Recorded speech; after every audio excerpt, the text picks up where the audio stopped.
Hi అండి, welcome to miss అమ్మ world. మన ఛానల్ని ఇంతగా ఆదరిస్తున్న ప్రతి ఒక్క సబ్స్క్రైబర్కి అండ్ వ్యూవర్స్కి అందరికీ కూడా ముందుగా సంక్రాంతి శుభాకాంక్షలు. ఈరోజు మీరు వినబోతున్న కథ 25 ఏళ్ల నాటి చందమామ కథ, అల్లుడు శక్తి. పూర్వం రామశాస్త్రి అనే పేద బ్రాహ్మణుడికి 4 ఆడపిల్లలు. 4కి పెళ్ళిళ్ళు చేసి వారిని అత్తవాళ్ళకి పంపేటప్పటికీ రామశాస్త్రి తలమునకలుగా అప్పుల పాలై అప్పుల వాళ్లకు మొహం చూపించలేకపోయాడు. ఒకరోజు అర్ధరాత్రి వేళ ఎవరికీ చెప్పకుండా ఇల్లు వదిలి పట్నానికి బయలుదేరాడు. జీవితంపై ఆశలు వదులుకున్న అతడు అలా ఇల్లు వదిలినప్పటికీ తర్వాత ఏం చేయాలి అనే విషయం అతడికి అర్థం కాలేదు. చీకటితో అతను నడిచి వెళ్తూ ఒక ఊరి వెలుపల ఒక పెద్ద మర్రి చెట్టును చేరుకున్నాడు. ఆ చెట్టు మీద కొన్ని వందల ఏళ్లుగా ఒక బ్రహ్మ రాక్షసుడు ఉంటున్నాడు. ఆ సంగతి ఆ సమీపంలో గల గ్రామ వాళ్ళకి అందరికీ తెలుసు. అందుకని పట్టపక్కలు కూడా ఎవ్వరూ ఆ చెట్టు దాపులకు వెళ్లరు.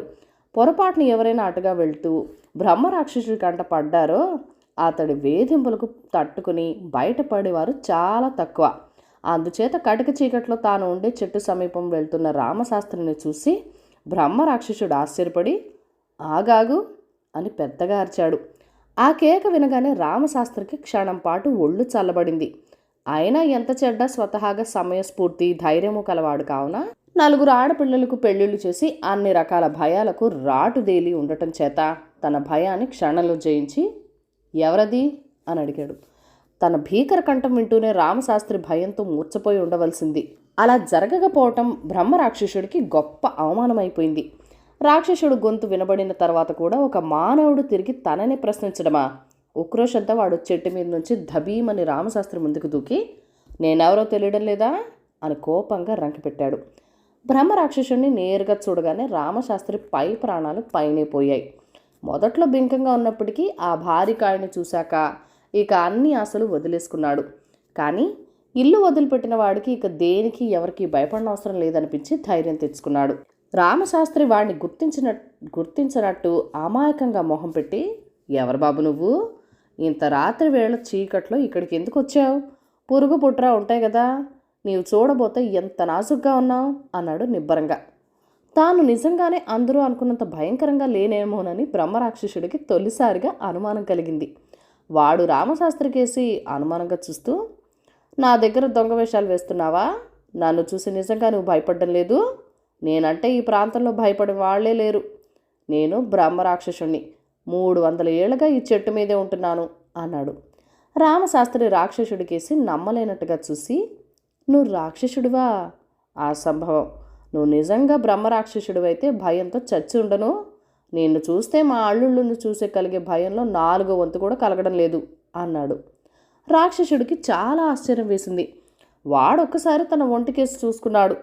అది చూసి రామశాస్త్రి వాడితో మళ్ళీ ఇలా అన్నాడు. కాస్త పొడవు ఉన్నమాట నిజమే కానీ నీ కళ్ళు చాలా అందంగాను సౌమ్యంగానూ ఉన్నాయి.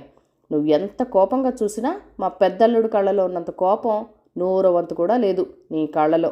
పైగా నీ గొంతు ఎంత మృదుగా ఉన్నది. నీ అరుపులు మా ఆళ్ళ నవ్వుల కన్నా వినసంపుగా ఉన్నాయి. బ్రహ్మరాక్షసుడు తన ఆశ్చర్యం నుంచి తేరుకుంటూ మానవుల్లో నాకంటే భయంకరులు ఉండటం అసంభవమా? ప్రపంచంలో ఇంతగా మారిపోయిందా? ఈ 300 సంవత్సరాల్లో మానవుల శక్తి అంత పెరిగిందా అనుకుని సందేహ నివృత్తి కోసం రామశాస్త్రిని ఎందుకయ్యా అలాగంటావు? నాకు లేని శక్తి బలము నీ అల్లుళ్ళకి ఎలా వచ్చాయంటావు అని అడిగాడు. నీకు అసలు పెళ్ళైందా బాబు అని అడిగాడు రామశాస్త్రి. లేదు. పెళ్ళైతే ఏమవుతుంది అన్నాడు బ్రహ్మరాక్షసుడు. అయ్యో అమాయకుడా, పెళ్ళి మంత్రాలకు ఎంత శక్తి ఉంటుందో నీకు తెలియదా? ఆ మంత్రాల ప్రభావంతో మామూలు మనుషులే అల్లుళ్ళైపోయి అంతులేని శక్తి సంపాదించుకుంటారు. మా అల్లుడు కోపంగా చూస్తే చాలు నేను, నా కూతురు, నా భార్య ఎక్కడి వాళ్ళం అక్కడ నీరు గారిపోతాం. ఇంకా కోపంగా అరిచాడంటే చెప్పావు, చాప చుట్టుగా అందరం అతడి కాళ్ళ మీద పడిపోతాం.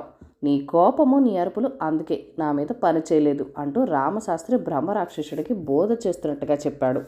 రాక్షసుడు ఆలోచనలో పడ్డాడు. ఈ బ్రాహ్మణుడి మాట నిజమయ్యి పెళ్లి కాగానే మానవులకు అంత శక్తి పెరిగే మాట అయితే తనను చూసి భయపడేవారు లేకుండా పోతారు గనక తాను కూడా పెళ్లి చేసుకుని తన శక్తిని పెంచుకోవాలని వాడు అనుకున్నాడు. రాక్షసుడు మొహం చూస్తున్న రామశాస్త్రి వాడి ఆలోచనలు గ్రహించి నువ్వు మాత్రం బ్రహ్మచారిగా ఎంతకాలం ఉంటావు? పోని పెళ్లి చేసుకుని అందరినీ నీ అదుపులోకి తెచ్చుకో అని సలహా ఇచ్చి కదిలాడు. బ్రహ్మరాక్షసుడికి రామశాస్త్రి సలహా నచ్చింది. వాడు రామశాస్త్రిని వెనక్కి పిలిచి, ఇదిగో నాకు పెళ్ళి ఎవరు చేస్తారు, నాకు పిల్లని నువ్వే చూడు అన్నాడు. నీ తలదన్నేవాళ్ళు ఇప్పుడు మా మనుషుల్లో చాలామంది ఉన్నారు. ఎవరన్నా పిల్లను గొప్పవాడికి ఇయ్యాలనుకుంటారు, కానీ నీలాంటి అమాయకుడికి పేదవాడికి ఇవ్వడానికి ఎందుకు ముందుకొస్తారు అన్నాడు రామశాస్త్రి. రాక్షసుడు బాగా లోకువైపోయి రామశాస్త్రిని బతిమలాడసాగాడు. రామశాస్త్రి వాడి చేత చాలాసేపు బతిమలాడించుకుని, అది అంత తేలిక కాదయ్యా, డబ్బు ఖర్చు చాలా ఉంటుంది. నువ్వేమో ఉండటానికి కనీసం చిన్న భవనం కూడా లేనివాడివి. నీ ఇల్లు ఈ మర్రి చెట్టేనంటే చూస్తూ చూస్తూ ఎవరు పిల్లనిస్తారు అన్నాడు. బాబు అంత మాట అనకు, నాకు కాసంత సాయం చేసి పెట్టు. డబ్బు కోసం వెనకాడకు. పిల్లను వెతకటానికి అయ్యే ఖర్చు నీకు బహుమతి కూడా ఇచ్చే భారం నాది. పెళ్ళయ్యాక ఈ మర్రి చెట్టు వదిలి పెద్ద భవనంలోకి పోతాను అని బ్రహ్మరాక్షసుడు బంగారు కాసులున్న కుండ తెచ్చి రామశాస్త్రికి ఇచ్చాడు. రామశాస్త్రి సరే అన్నట్టు తలాడించి, కానీ ఒక షరతు, నేను పిల్లని మాట్లాడేదాకా నువ్వు ఎవరికి కనబడకు. పెళ్లి కొడుకు కాపురం చెట్టు మీద అని తెలిస్తే వచ్చే సంబంధాలు వెనక్కిపోతాయి. నిన్ను చూసిన జనం నవ్వు బలహీనుడు అని ప్రచారం చేసినా ఎవ్వరూ పిల్లనేయటానికి రారు. కళ్ళ ముందు ఎంతో మేటి మనుషులుండగా పిల్లను తీసుకుపోయి సాదాసీదా బక్క బ్రహ్మరాక్షసుడికి ఇవ్వటం పరువు తక్కువ పని అని అంటారు అన్నాడు. బ్రహ్మరాక్షసుడికి రామశాస్త్రి అన్న మాట నచ్చింది. తాను పెళ్ళయ్యేదాకా ఎవరికంటా పడనని రామశాస్త్రికి వాడు మాట ఇచ్చాడు. వాణ్ణి అటు తర్వాత ఆ చెట్టు మీద ఎవ్వరూ చూడలేదు. ఆ చెట్టు మీద ఒకప్పుడు బ్రహ్మరాక్షసుడు ఉండేవాడని ముసలివాళ్ళు చెబితే పడుచు వాళ్ళు హేళన చేస్తూ ఇవన్నీ వట్టి మూఢనమ్మకాలు అనేవాళ్ళు. బ్రహ్మరాక్షసుడు ఇచ్చిన బంగారంతో రామశాస్త్రి తన ఇంటికి తిరిగి వెళ్ళి అప్పులన్నీ తీర్చి అల్లుళ్ళ గొంతెమ్మ కోరికలు తీర్చి మిగిలిన డబ్బుతో హాయిగా బ్రతికాడు. పట్టు విడుపు. ఈ కథను రచించిన వారు కె చిన్నబాబు గారు. రమణయ్య కొత్తగా ఇల్లు కట్టుకున్నాడు. 4 గదుల ఇల్లు విశాలంగా ఉన్న ఇంటిలో 3 గదులు తన కుటుంబం కోసం ఉంచుకొని ఒక గద్దె రాఘవయ్య అనే యువకుడికి అద్దెకిచ్చాడు. రాఘవయ్య నిరుపేద. ఒక కిరాణా దుకాణంలో పనిచేస్తూ వచ్చే జీతం డబ్బులతో ఇబ్బందిగానే కాలం గడుపుతూ ఉండేవాడు. అతడికి వేసుకునేందుకు సరైన బట్టలు కూడా లేవేమో. ఒక్కొక్కసారి డబ్బు లేక వంట కూడా చేసుకునేవాడు కాదు. రమణయ్య అతడి పరిస్థితి చూసి జాలిపడి ఏదైనా సాయం చేయాలనుకునేవాడు. కానీ అతడి మేనమామ అందుకు వీలవనిచ్చేవాడు కాదు. అతడికి జాలి కొద్దీ సాయం చేస్తే అతడు నీ సాయానికి అలవాటు పడిపోయి ఇక నీ మీదే ఆధారపడతాడు. స్వతంత్రంగా చాలినంత సంపాదించుకొని బతకాలన్న ఆలోచన అతనికి రాదు. కాబట్టి అతడికి ఏదో సాయం చేయాలనుకునే ఆలోచన వదిలిపెట్టు అనేవాడు అతని మేనమామ. మేనమామ అంటే రమణయ్యకు చాలా గౌరవం. చిన్నప్పుడే తల్లిదండ్రులను పోగొట్టుకున్న తనను చేరదీసి విద్యాబుద్ధులు నేర్పించి ప్రయోజకుడిని చేసేయడు గనక ఆయనంటే రమణయ్యకు ఎంతో గౌరవం కూడా ఉంటుంది. ఆయన మాటలను తూచా తప్పకుండా పాటిస్తాడు. కాబట్టి ఆయన మాటలకు ఎప్పుడూ కట్టుబడి ఉండేవాడు వాడు. ఇలా ఉండగా ఒకనాడు మేనమామ సోంబయ్య పొరుగురులో జరుగుతున్న బంధువుల పెళ్లికి వెళ్ళాడు. ఆ సాయంత్రం బజార్ నుంచి ఇంటికి వచ్చిన రమణయ్యకు రాఘవయ్య ఉన్న గదిలోంచి చిన్నగా మూలుగులు వినిపించి ఆశ్చర్యపడుతూ ఆ గదిలోకి వెళ్ళాడు. రాఘవయ్య నేల మీద పడుకొని చాపేసుకుని మూలుగుతూ ఉన్నాడు. మధ్య మధ్య బాధగా అమ్మా అమ్మా అంటూ మూలుగుతున్నాడు. రమణయ్యకు అతన్ని చూసి జాలనిపించి ఏమైంది అని కారణం తెలుసుకోవడానికి అడిగాడు. ఒంట్లో బాగాలేదండి, జ్వరం వచ్చినట్టుంది అన్నాడు రాఘవయ్య నీరసంగా. అయ్యో పాపం, అలాగా, వైద్యుడి దగ్గరికి వెళ్ళి మందులు తెచ్చుకోలేకపోయావా అన్నాడు రమణయ్య. వైద్యుడి దగ్గరకా? వద్దులేండి, ఆయన డబ్బు ఇవ్వకపోతే నాడి కూడా చూడడు. రేపటికి జ్వరం అదే తగ్గుతుంది అన్నాడు రాఘవయ్య. రమణయ్య చేయి జేబులోకి పోనిచ్చి కొంత డబ్బు తీయబోయి అంతలోనే మేనమామ మాటలు గుర్తుకు వచ్చి ఆగిపోయాడు. తన బాధలేవో పడతాడులేమో అనుకుని అక్కడి నుంచి బయటికి వచ్చాడు. అలా 3 రోజులు గడిచింది.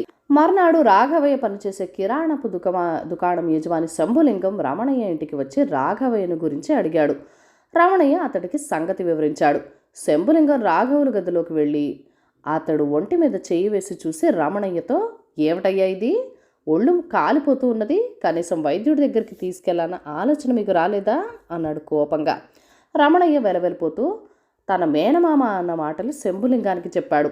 శంభులింగం అతడికేసి వింతగా చూసి, భలేవాడివయ్యా నువ్వు, మేనమామ అన్న మాటలు వేదవాక్కుగా భావిస్తావా? ఆయన చెప్పింది నిజమే, కానీ ఒక మనిషికి జబ్బు చేసి ప్రాణాలు పోతూ ఉంటే కూడా అతడికి సాయం చేయకుండా ఉంటావా అంటూ రాఘవయ్యను లేపి వైద్యుడి ఇంటికి బయలుదేరాడు. ఆ సమయంలో పెళ్లికి వెళ్ళి తిరిగి వస్తున్న మేనమామ వీధి వెంట పోతున్న శంభులింగాన్ని రాఘవయ్యను చూసి రమణయ్య దగ్గరికి వెళ్ళి ఏం జరిగిందని అడిగి తెలుసుకుని, శంభులింగం అన్న మాటలు పూర్తిగా వాస్తవం. ఏదైనా ఒక నియమానికి కట్టుబడ్డంలో తప్పు లేదు. కానీ దేనికైనా పట్టు విడుపులంటూ ఉండాలి. నువ్వు చేసిన పని ముమ్మాటికి తప్పు. స్వతంత్రంగా ఆలోచించుకునే స్థాయికి నువ్వు ఎదగాలి. మనిషికి ఇంగిత జ్ఞానం అతి ముఖ్యం. దాన్ని అలవర్చుకునే ప్రయత్నం చేయి అన్నాడు. మేనమామ మాటలతో రమణయ్యకు కొత్త విషయం ఏదో బోధపడినట్లయింది. కథ కంచికి మనం ఇంటికి. ఈ కథలను లైక్ చేయండి, షేర్ చేయండి. మన ఛానల్ని ఫస్ట్ టైం చూస్తున్నట్లయితే కనుక ప్లీజ్ సబ్స్క్రైబ్ చేసుకొని మీ సపోర్ట్ ఇవ్వండి. మీ అమూల్యమైన ఫీడ్బ్యాక్ అండ్ సజెషన్స్ కూడా నాతో కామెంట్ సెక్షన్లో షేర్ చేసేయండి. Thank you for watching. Bye bye.